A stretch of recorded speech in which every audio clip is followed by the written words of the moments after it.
재무제표 읽는 법 실전편 11강. 재무상태표는 왜 자산, 부채, 자본 순서로 되어 있을까?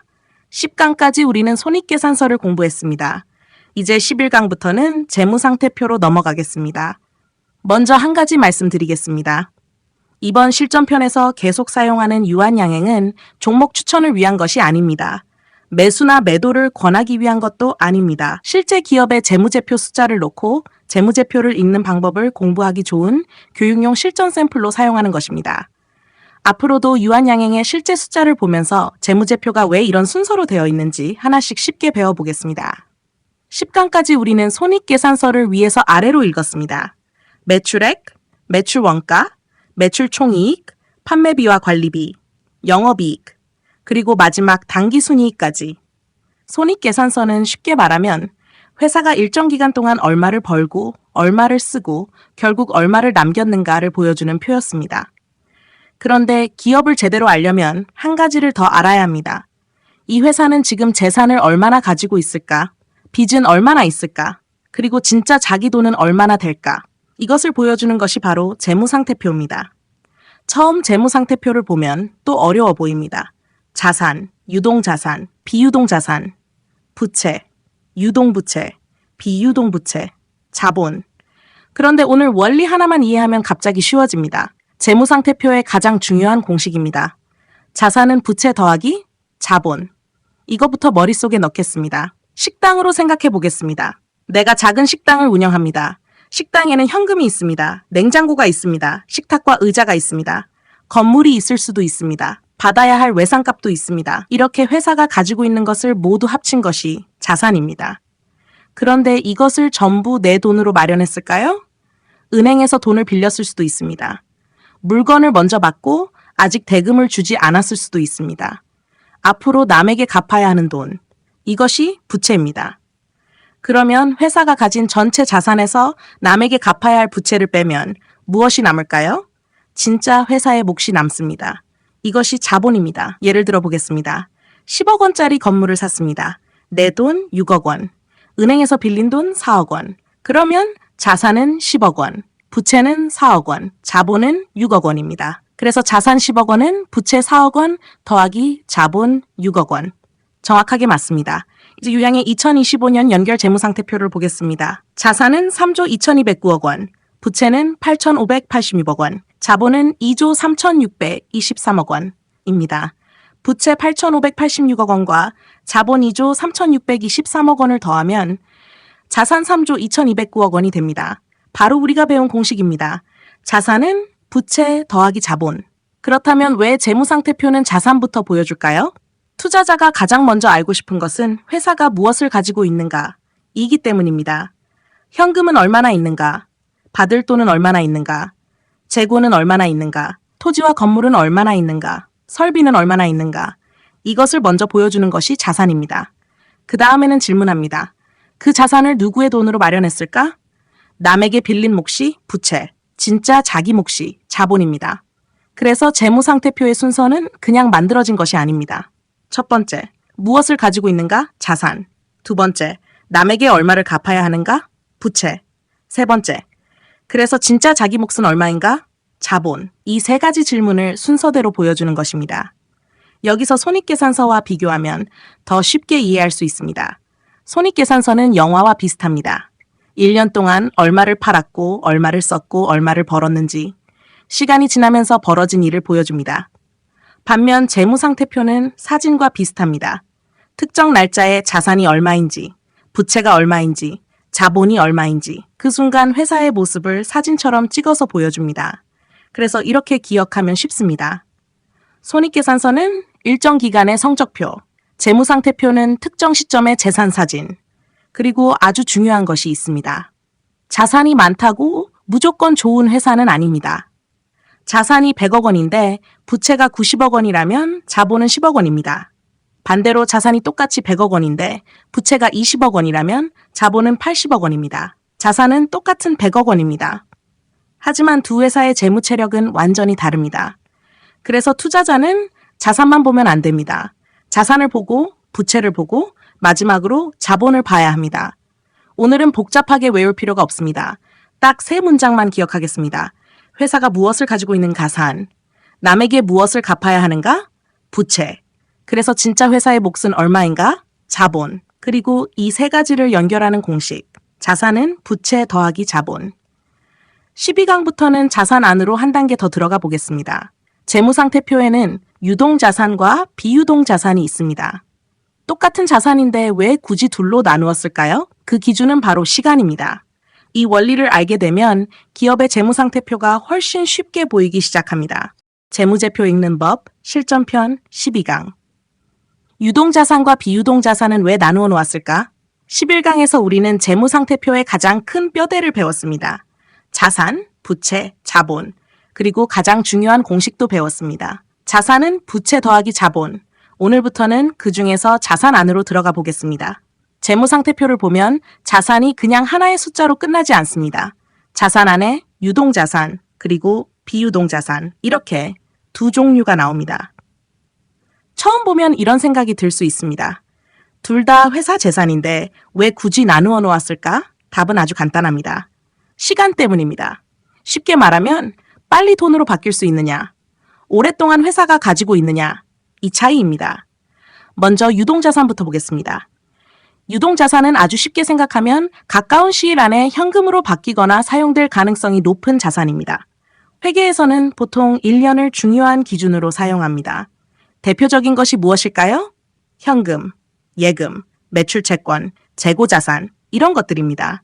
현금은 설명할 필요도 없습니다. 이미 돈입니다. 매출채권은 무엇이었습니까? 물건은 팔았는데 아직 받지 못한 돈입니다. 앞으로 받아야 할 돈이기 때문에 자산입니다.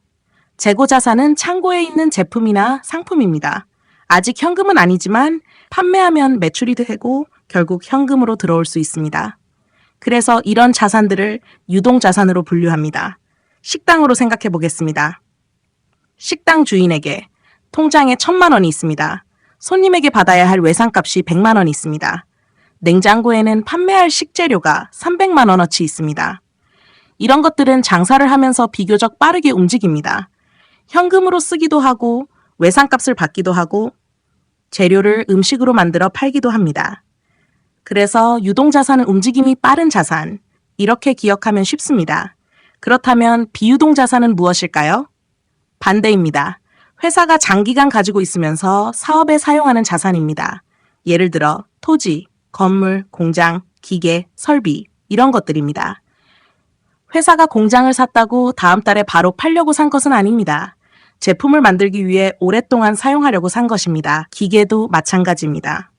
그래서 이런 자산은 비유동자산으로 분류합니다.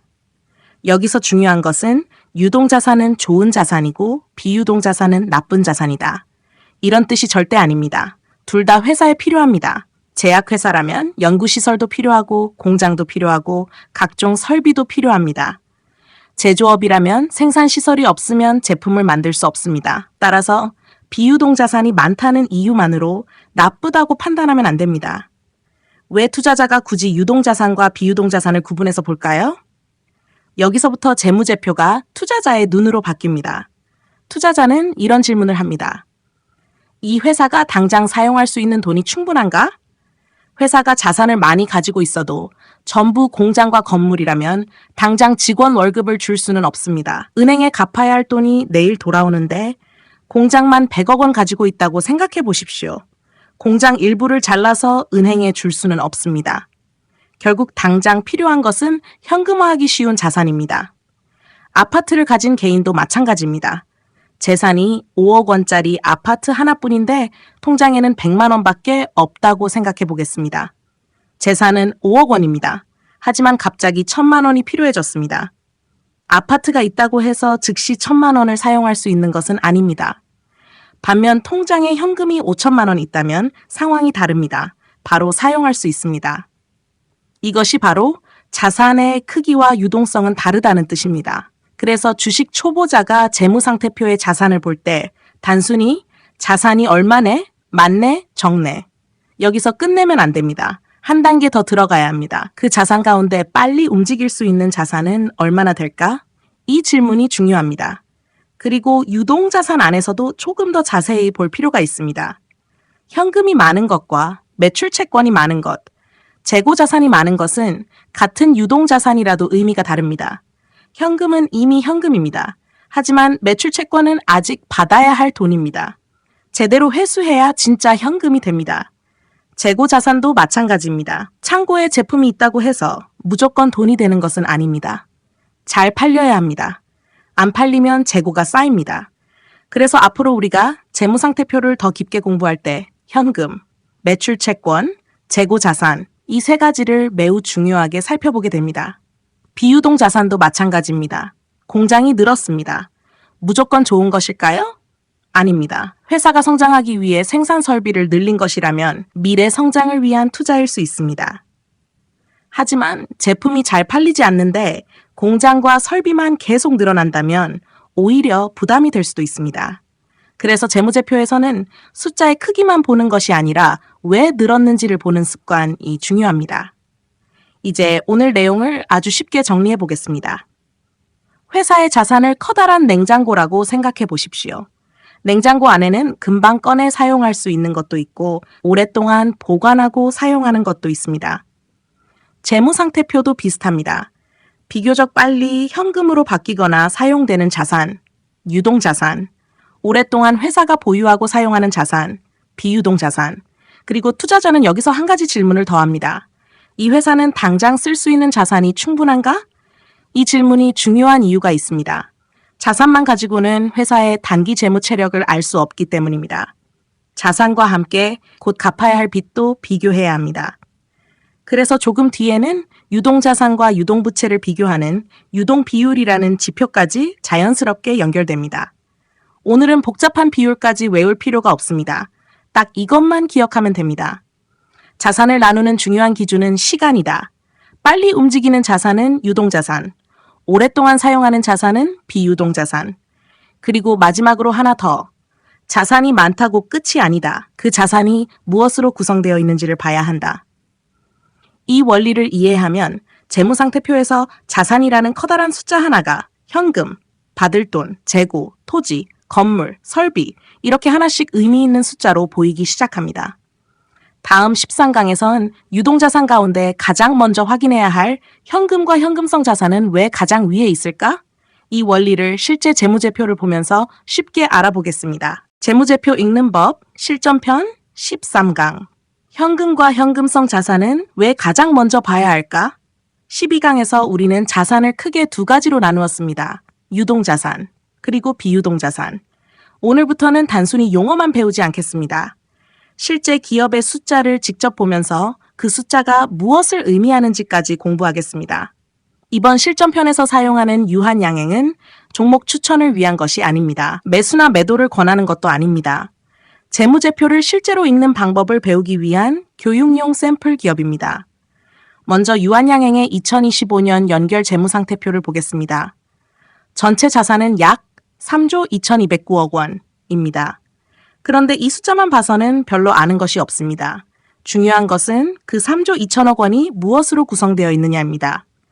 전체 자산을 둘로 나눠 보겠습니다. 유동자산은 약 1조 5116억 원, 비유동자산은 약 1조 7913억 원입니다. 여기서 잠깐, 우리가 12강에서 배운 내용이 실제 기업 숫자로 나타났습니다. 전체 자산 3조 2209억 원 안에 비교적 빨리 움직이는 유동자산 1조 5116억 원이 있고 오랫동안 보유하면서 사업에 사용하는 비유동자산 1조 7913억 원이 있는 것입니다. 이제 주식 초보자도 재무제표를 보면서 질문할 수 있습니다. 유동자산이 1조 5천억 원이 넘네? 그러면 이 돈을 전부 지금 사용할 수 있는 것일까? 아닙니다. 바로 여기서부터 진짜 재무제표 공부가 시작됩니다. 유동자산 안에는 여러 가지가 있습니다. 현금도 있고 받아야 할 돈도 있고 창고에 있는 재고도 있습니다. 모두 유동자산이지만 현금화되는 속도는 서로 다릅니다. 유한양행의 2025년 연결 재무상태표를 조금 더 내려가 보겠습니다. 유동자산 약 1조 5110억 원 가운데 현금 및 현금성 자산은 약 3486억 원, 매출채권은 약 6944억 원, 재고자산은 약 3728억 원입니다. 여기서 굉장히 중요한 것이 보입니다. 유동자산이 1조 5천억 원이 넘는다고 해서 그 돈이 전부 통장에 들어있는 것이 아닙니다. 실제 현금 및 현금성 자산은 약 3,486억 원입니다. 매출 채권 약 6,944억 원은 물건을 팔았지만 아직 받아야 할 돈이라고 쉽게 생각하면 됩니다. 재고자산 약 3,728억 원은 팔기 위해 가지고 있는 제품이나 원재료 등의 자산입니다. 이제 왜 현금과 현금성 자산을 따로 봐야 하는지 이해됩니다. 매출 채권은 돈을 받아야 현금이 됩니다. 재고자산은 팔려야 현금으로 연결됩니다. 하지만 현금은 이미 현금입니다. 바로 사용할 수 있습니다. 식당으로 생각해 보겠습니다. 식당 주인에게 현금 3천만 원, 받아야 할 외상값 6천만 원, 창고에 있는 식재료 3천만 원이 있다고 생각해 보겠습니다. 전체를 합하면 자산은 많아 보입니다. 하지만 오늘 당장 직원 월급을 지급해야 한다면 가장 강력한 것은 무엇입니까? 현금입니다. 외상값은 받아야 하고 재고는 팔아야 하지만 현금은 지금 바로 사용할 수 있기 때문입니다. 그래서 현금은 기업에 당장 움직일 수 있는 힘이라고 생각하면 쉽습니다. 그런데 여기서 한 가지 더 보겠습니다. 유한양행의 현금 및 현금성 자산은 2024년 말 약 3,060억 원에서 2025년 말 약 3,486억 원으로 증가했습니다. 약 400억 원 이상 늘었습니다. 초보자는 여기에서 현금이 늘었네, 좋네 하고 끝낼 수 있습니다. 하지만 우리는 이제 한 단계 더 들어가야 합니다. 왜 늘었을까? 이 질문을 해야 합니다. 회사에 현금이 늘어나는 방법은 여러 가지입니다. 장사를 잘해서 현금이 들어올 수도 있습니다. 은행에서 돈을 빌릴 수도 있습니다. 주식을 발행해서 돈을 받을 수도 있습니다. 가지고 있던 자산을 팔아서 현금이 들어올 수도 있습니다. 모두 현금은 증가합니다. 하지만 의미는 완전히 다릅니다. 유한양행의 2025년 연결 현금 흐름표를 보면 영업활동으로 들어온 현금 흐름은 약 1,062억 원 플러스입니다. 투자활동 현금 흐름은 약 710억 원 마이너스입니다. 재무활동 현금 흐름은 약 80억 원 플러스입니다. 그리고 현금 및 현금성 자산의 순증가는 약 433억 원입니다. 이 숫자를 보면 재무제표가 서로 연결되기 시작합니다. 재무상태표에서는 현재 현금이 얼마나 있는가를 봅니다. 현금 흐름표에서는 그 현금이 왜 들었고 어디로 나갔는가를 봅니다. 이것이 재무제표를 한 장씩 따로 외우면 안 되는 이유입니다.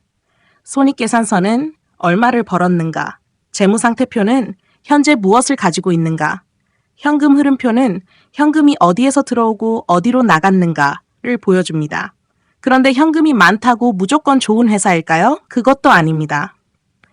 현금이 많으면 빚을 갚을 수도 있고 연구개발을 할 수도 있고 공장에 투자할 수도 있고 위기가 왔을 때 버틸 수도 있습니다. 좋은 점이 많습니다.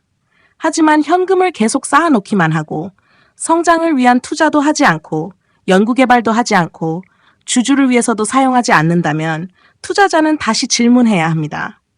이 많은 현금을 앞으로 어디에 사용할까? 그리고 현금을 볼 때 반드시 함께 봐야 하는 것이 있습니다. 바로 유동부채입니다. 유한양행의 2025년 말 연결 기준 유동부채는 약 7,336억 원입니다. 현금 및 현금성 자산은 약 3,486억 원입니다. 여기서 초보자가 이렇게 생각하면 안 됩니다. 현금보다 유동부채가 많으니까 위험하네. 그렇게 단순하게 판단하면 안 됩니다. 왜냐하면 유동부채를 갚는 재원은 현재 보유한 현금만 있는 것이 아니기 때문입니다. 매출 채권이 현금으로 들어올 수도 있고 재고가 판매될 수도 있고 회사는 계속 영업하면서 새로운 현금을 만들어냅니다. 그래서 나중에는 유동자산과 유동부채를 비교하는 유동비율, 그리고 조금 더 엄격하게 보는 당좌비율, 같은 지표까지 연결해서 보게 됩니다. 오늘 우리가 유한양행을 통해 실제로 확인한 것을 정리해 보겠습니다. 전체 자산 약 3조 2,209억 원, 그중 유동자산 약 1조 5,116억 원, 비유동자산 약 1조 7,913억 원, 그리고 유동자산 안에 현금 및 현금성 자산은 약 3,486억 원. 이제 숫자가 그냥 숫자로 보이면 안 됩니다. 유동자산을 보면 얼마나 빨리 움직일 수 있을까? 현금을 보면 당장 사용할 수 있는 힘이 얼마나 될까? 작년보다 현금이 늘었다면 왜 늘었을까? 그리고 부채를 보면 앞으로 갚아야 할 돈과 비교하면 어떨까? 이렇게 질문하는 것입니다. 오늘부터 재무제표 공부는 한 단계 달라집니다. 용어를 외우는 공부에서 실제 기업의 숫자를 보고 그 의미를 해석하는 공부로 넘어갑니다. 오늘 딱 한 문장만 기억하겠습니다. 현금 숫자만 보지 말고 왜 늘었고 왜 줄었는지를 보자. 이 질문을 할 수 있게 되면 재무제표의 숫자가 조금씩 기업의 이야기로 들리기 시작합니다. 다음 14강에서는 유동자산에서 현금 다음으로 눈여겨볼 항목. 매출 채권은 왜 돈을 벌고도 위험할 수 있을까? 유한양행의 실제 매출 채권 숫자를 가지고 아주 쉽게 공부해 보겠습니다. 재무제표 읽는 법 실전편 14강. 매출 채권은 왜 돈을 벌고도 위험할 수 있을까?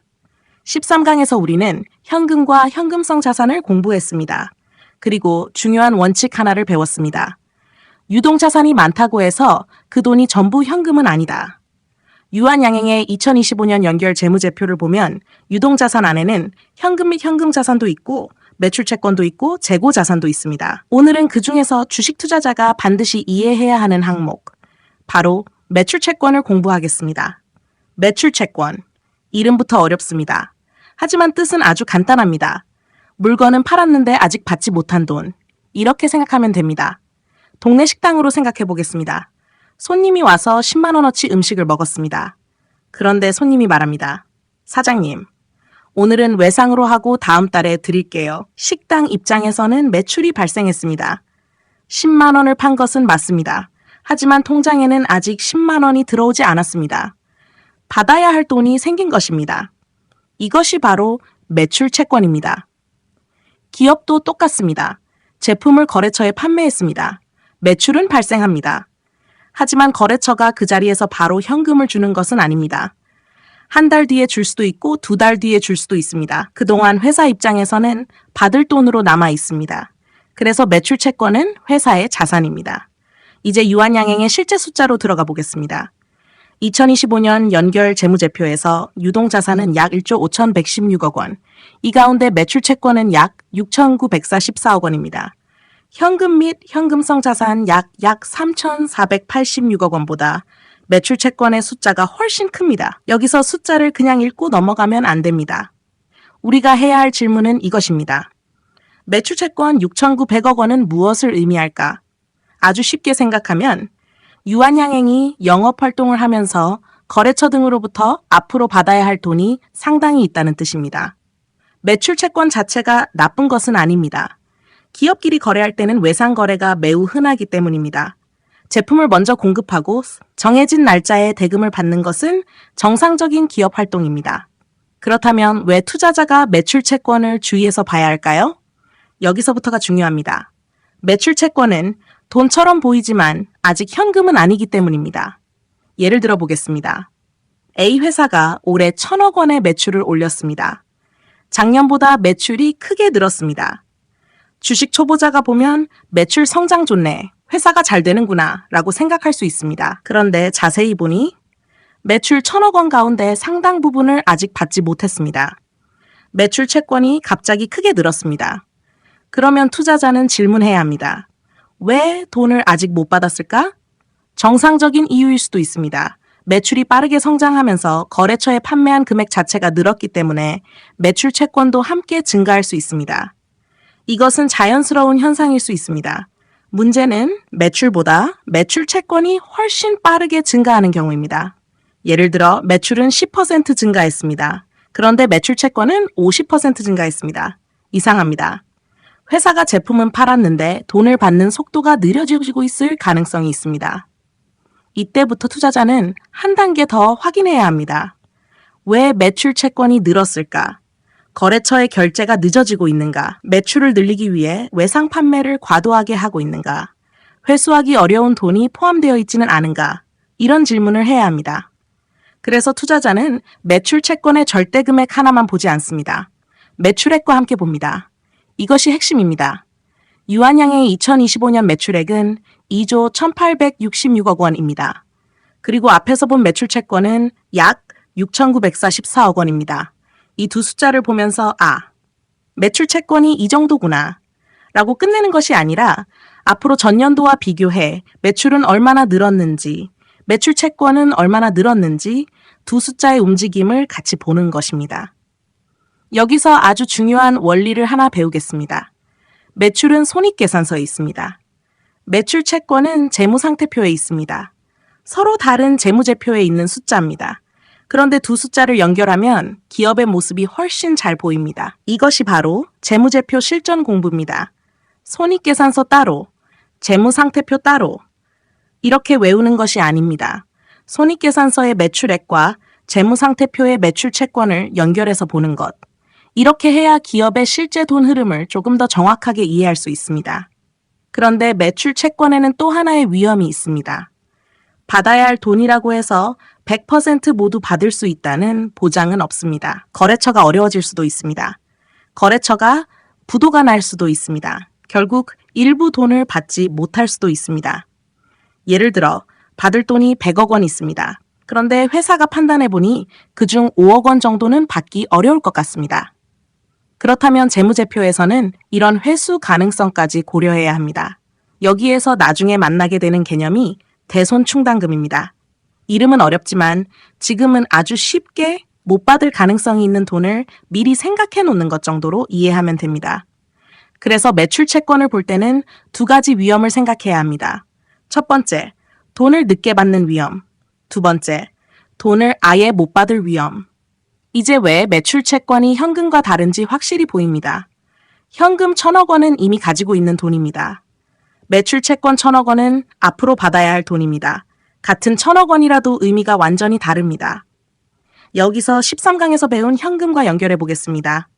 유한양행의 2025년 기준 현금 및 현금성 자산은 약 3,486억 원, 매출 채권은 약 6,944억 원. 재무상태표에서는 둘 다 유동자산에 들어갑니다. 하지만 성격은 다릅니다. 현금은 지금 사용할 수 있는 돈, 매출 채권은 앞으로 받아야 할 돈. 그래서 유동자산 전체 숫자만 보고 회사가 현금이 많다라고 판단하면 안 되는 이유가 다시 한번 확인됩니다. 주식 초보자가 매출 채권을 볼 때 아주 쉽게 사용할 수 있는 방법이 있습니다. 숫자를 보면 세 가지 질문만 해보십시오. 첫 번째, 매출 채권이 작년보다 늘었는가? 두 번째, 매출 증가 속도보다 매출 채권 증가 속도가 더 빠른가? 세 번째, 실제로 현금은 잘 들어오고 있는가? 이 세 질문이면 충분합니다. 특히 세 번째 질문은 현금 흐름표와 연결됩니다. 손익계산서에서는 매출과 이익이 좋아 보입니다. 그런데 영업활동 현금 흐름은 계속 좋지 않습니다. 동시에 매출 채권은 빠르게 증가하고 있습니다. 그러면 투자자는 이익은 나는데 왜 현금이 안 들어오지? 라고 의심해 봐야 합니다. 바로 이 순간부터 재무제표 3개가 연결됩니다. 손익계산서에서 얼마를 팔았는지 보고, 재무상태표에서 얼마를 아직 못 받았는지 보고, 현금 흐름표에서 실제로 현금이 들어왔는지 확인합니다. 이 세 가지를 연결하면 기업을 보는 눈이 한 단계 달라집니다. 오늘 내용을 정리하겠습니다. 매출 채권은 물건은 팔았지만 아직 받지 못혼입니다. 매출 채권이 있다는 것 자체는 나쁜 것이 아닙니다. 정상적인 기업 활동에서도 당연히 발생합니다. 중요한 것은 변화의 속도입니다. 매출과 함께 자연스럽게 증가하는지 아니면 매출보다 훨씬 빠르게 증가하고 있는지 그리고 결국 현금으로 제대로 들어오는지 확인해야 합니다. 오늘 딱 한 문장만 기억하겠습니다. 매출은 찍혔는데 돈은 들어왔는가? 이 질문입니다. 이 질문을 할 수 있게 되면 매출액이라는 숫자를 그냥 믿는 단계에서 벗어나 매출의 질까지 확인하는 투자자로 한 단계 올라가게 됩니다. 다음 15강에서는 유동자산에서 또 하나 중요한 항목. 재고자산은 왜 늘어날수록 좋은 것이 아닐까? 유한양행의 실제 재고자산 숫자를 가지고 쉽게 공부해 보겠습니다. 재무제표 읽는 법 실전편 15강. 재고자산은 왜 늘어날수록 좋은 것이 아닐까? 14강에서 우리는 매출 채권을 공부했습니다. 매출 채권은 아주 쉽게 말하면 물건은 팔았지만 아직 받지 못한 돈이었습니다. 그리고 중요한 원칙 하나를 배웠습니다. 매출 채권이 늘었다고 무조건 나쁜 것은 아니다. 하지만 매출보다 훨씬 빠르게 늘어난다면 왜 늘었는지 반드시 확인해야 한다. 오늘은 유동자산에서 또 하나 중요한 항목을 공부하겠습니다. 바로 재고자산입니다. 재고자산이라는 말도 처음 들으면 어렵습니다. 그런데 아주 쉽습니다. 회사가 앞으로 팔기 위해 가지고 있는 물건, 이렇게 생각하면 됩니다. 마트를 생각해 보겠습니다. 마트 진열대에 라면이 쌓여 있습니다. 창고에도 라면이 있습니다. 아직 팔리지는 않았습니다. 하지만 앞으로 손님에게 팔면 돈이 됩니다. 그래서 이것도 회사의 자산입니다. 바로 재고 자산입니다. 제조업체라면 조금 더 다양합니다. 제품을 만들기 위해 사놓은 원재료, 현재 공장에서 만들고 있는 제공품, 생산이 끝나서 판매를 기다리고 있는 완제품, 이런 것들이 재고 자산에 포함될 수 있습니다. 제약회사도 마찬가지입니다. 의약품을 만들기 위한 원재료가 있고 생산 과정에 있는 제품이 있고 생산을 끝내고 판매를 기다리는 제품도 있습니다. 따라서 유한양행 같은 제약회사의 재무상태표에서도 재고 자산은 중요한 항목입니다. 이제 실제 숫자를 보겠습니다. 유한양행의 2025년 연결 재무상태표에서 유동자산은 약 1조 5,116억 원, 그중 재고자산은 약 3,728억 원입니다. 13강에서 봤던 현금 및 현금성 자산은 약 3,486억 원, 14강에서 봤던 매출 채권은 약 6,944억 원, 그리고 오늘 보는 재고자산은 약 3,728억 원입니다. 여기서 유동자산의 모습이 조금씩 보이기 시작합니다. 현금, 받을 돈, 팔아야 할 물건, 이 세 가지가 유동자산의 상당 부분을 구성하고 있습니다. 그런데 여기서 질문하겠습니다. 재고자산이 많으면 좋은 것일까요? 제품이 많으니까 앞으로 많이 팔 수 있잖아? 이렇게 생각할 수도 있습니다. 하지만 반드시 그렇지는 않습니다. 재고가 늘어난 이유가 무엇인지가 중요합니다. 예를 들어 보겠습니다. 동네 빵집이 있습니다. 평소 하루에 빵 100개가 팔립니다. 그런데 요즘 손님이 많아지고 있습니다. 하루에 150개, 200개씩 팔리기 시작했습니다. 사장님은 앞으로 더 많이 팔릴 것으로 생각하고 밀가루와 재료를 더 사놓습니다. 빵도 더 많이 만들어 놓습니다. 재고가 증가합니다. 이 경우 재고 증가는 나쁜 것이라고 단정하기 어렵습니다. 매출 증가에 대비한 정상적인 재고 증가일 수 있기 때문입니다. 반대 상황을 보겠습니다. 빵을 매일 200개씩 만들었는데 손님이 줄었습니다. 하루에 100개밖에 팔리지 않습니다. 남은 빵이 계속 쌓입니다. 창고에도 재료가 쌓입니다. 재고 자산이 증가합니다. 숫자만 보면 회사의 자산이 늘었습니다. 하지만 실제 상황은 어떻습니까? 안 팔려서 쌓인 것입니다. 이것은 좋은 재고 증가라고 보기 어렵습니다. 바로 이것이 재고 자산을 볼 때 가장 중요한 원리입니다. 재고가 늘었다는 사실보다 왜 늘었는지가 중요합니다. 투자자는 재고 자산을 혼자 보지 않습니다. 무엇과 비교해야 할까요? 바로 매출액입니다. 예를 들어 매출이 20% 증가했습니다. 재고도 20% 정도 증가했습니다. 사업 규모가 커지면서 재고도 자연스럽게 늘었을 가능성이 있습니다. 그런데 매출은 5%밖에 늘지 않았는데 재고가 50% 증가했습니다. 이상합니다. 왜 제품이 이렇게 많이 쌓였을까? 투자자는 질문해야 합니다. 이제 유한양행의 숫자도 같은 방법으로 보는 것입니다. 2025년 매출액은 2조 1,866억 원, 재고자산은 약 3,728억 원입니다. 여기서 단순히 재고가 3,700억 원이네 하고 끝내지 않습니다. 전년도 재고와 비교합니다. 매출 증가 속도와도 비교합니다. 그리고 재고가 늘었다면 왜 늘었는지 사업보고서와 주석을 통해 한 단계 더 확인하는 것입니다. 재고 자산에는 또 하나 중요한 특징이 있습니다. 재고는 현금이 아닙니다. 팔려야 현금이 됩니다. 이 점은 매출 채권과 비슷합니다. 현금은 이미 돈, 매출 채권은 받아야 돈, 재고 자산은 팔아야 돈. 이렇게 기억하면 아주 쉽습니다. 한번 머릿속으로 순서를 연결해 보겠습니다. 창고에 제품이 있습니다. 재고 자산, 제품을 외상으로 판매했습니다. 재고가 빠져나가고 매출이 발생합니다. 그런데 돈은 아직 못 받았습니다. 매출 채권, 며칠 뒤 거래처가 대금을 지급합니다. 현금, 결국 재고 자산에서 매출 채권으로, 매출 채권에서 현금으로 기업의 돈이 움직이는 과정이 보이기 시작합니다. 이것이 정말 중요합니다. 우리가 지금까지 현금, 매출 채권, 재고 자산이라는 용어를 각각 공부했지만 실제로는 서로 연결되어 있습니다. 기업은 재고를 팔고 받을 돈이 생기고 그 돈을 회수해서 다시 현금을 만듭니다. 이 순환이 잘 되어야 회사가 건강하게 돌아갑니다. 그런데 재고가 계속 쌓이면 어떤 문제가 생길까요? 첫 번째, 현금이 재고에 묶입니다. 회사는 재고를 만들기 위해 이미 돈을 사용했습니다. 원재료를 샀고 직원을 고용했고 공장을 돌렸습니다. 그런데 제품이 팔리지 않으면 사용한 돈이 다시 현금으로 돌아오지 않습니다. 두 번째, 재고의 가치가 떨어질 수 있습니다. 특히 유행이 빠른 제품이나 전자제품, 패션 상품처럼 시간이 지나면 가치가 빠르게 떨어지는 제품은 더욱 그렇습니다. 제약회사도 유효기간이나 판매 가능성 등을 생각해야 합니다. 예를 들어 회계장부에는 재고가 100억 원으로 잡혀 있습니다.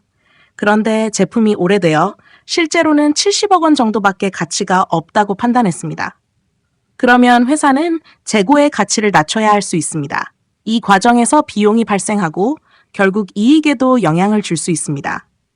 여기서 아주 중요한 연결이 나옵니다. 재고 자산은 재무상태표의 숫자입니다. 그런데 재고의 가치가 떨어지면 손익계산서의 이익에도 영향을 줄 수 있습니다. 또 재고가 지나치게 늘어나면 현금 흐름표의 영업활동, 현금 흐름에도 부담이 될 수 있습니다. 다시 한번 세 개의 재무제표가 서로 연결됩니다. 주식 초보자는 재고 자산을 볼 때 딱 세 가지 질문만 하면 됩니다. 첫 번째, 재고 자산이 작년보다 늘었는가? 두 번째, 매출 증가 속도보다 재고 증가 속도가 더 빠른가? 세 번째, 왜 재고가 늘었는가? 여기에 조금 더 공부가 되면 한 가지를 추가합니다. 재고가 얼마나 빨리 팔리고 있는가? 이것을 숫자로 보여주는 대표적인 지표가 재고 자산 회전율입니다. 지금 당장 공식을 외울 필요는 없습니다. 이름 그대로 생각하면 됩니다. 창고의 재고가 얼마나 빨리 팔려서 새로운 재고로 바뀌고 있는가를 보는 것입니다.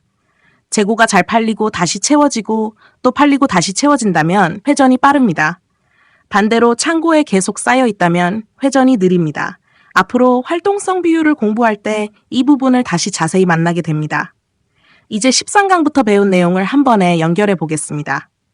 현금 및 현금성 자산, 지금 쓸 수 있는 돈, 매출 채권, 팔았지만 아직 못 받은 돈, 재고 자산, 아직 팔지 못한 물건, 이 세 가지를 이해하면 유동자산이라는 큰 숫자가 갑자기 살아 움직이기 시작합니다. 투자자는 단순히 유동자산이 많다, 재고가 많다 라고 판단하지 않습니다. 질문합니다. 이 재고가 잘 팔리고 있는가? 매출과 함께 자연스럽게 증가한 것인가? 아니면 안 팔려서 창고에 쌓이고 있는 것인가? 오늘 딱 한 문장만 기억하겠습니다. 재고가 많다는 것이 중요한 것이 아니라 재고가 잘 팔리고 있느냐가 중요하다. 그리고 한 줄을 더 기억한다면 현금은 이미 돈, 매출 채권은 받아야 돈, 재고 자산은 팔아야 돈. 이 세 문장이 머릿속에 들어오면 유동자산을 보는 눈이 확실히 달라집니다.